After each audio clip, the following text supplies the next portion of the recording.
Today we are going to be diving into a case that has disturbed and shocked many. We are going to be covering the conviction of Christopher D. Matthews, who recently got 50 years inside of prison for the super aggravated essay of a minor. In 2022, D. Matthews was arrested after essaying a 7-year-old girl alongside his brother. And while they do both get 50 years in prison, that doesn't necessarily seem too severe. It is without the possibility of parole, meaning that they have to serve every single one of those antagonizing 50 years, and I couldn't be happier because of it. So, you might be asking yourself, what is super aggravated essay? And underneath the state of Texas Penal Code 21021, an assault becomes super aggravated underneath the following circumstance. The child is underneath the age of 6. The defendant uses a deadly weapon. The victim was drugged. The victim was caused serious bodily harm, or in deeply disturbing cases such as this one, multiple people took place assaulting the young individual.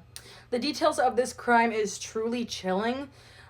Christopher D. Matthews was entrusted with the care of this 7-year-old girl by her parents, and while babysitting, he invited friends over as well as his brother, and as soon as they arrived, they led the young girl into a closet where the assault then took place. It is reported that they took turns, and even more disturbingly, that Christopher D. Matthews took out his cell phone and started FaceTiming individuals while the assault took place, essentially bragging about his status and his crime.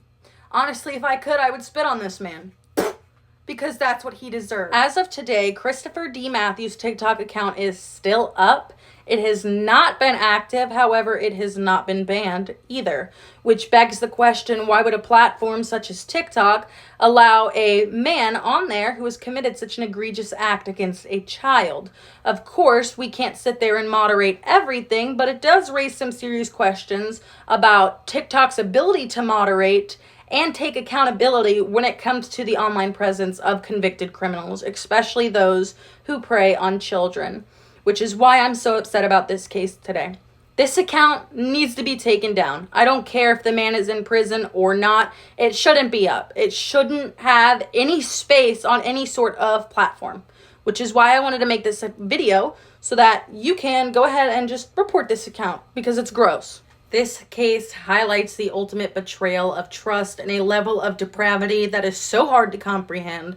I can't even start.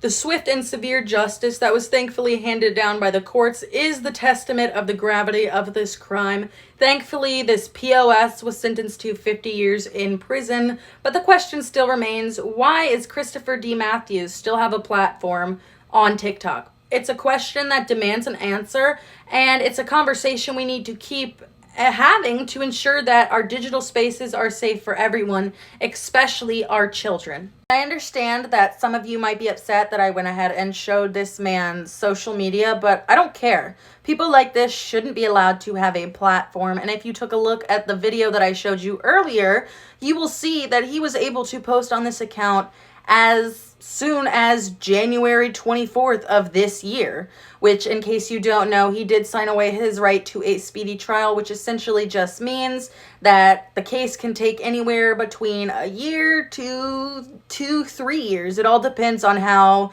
the courts are handling this. As I said before, he was only recently convicted of those 50 years. So keep that in mind. So if you enjoyed today's video, like, sub, and let me know what you'd like to see next.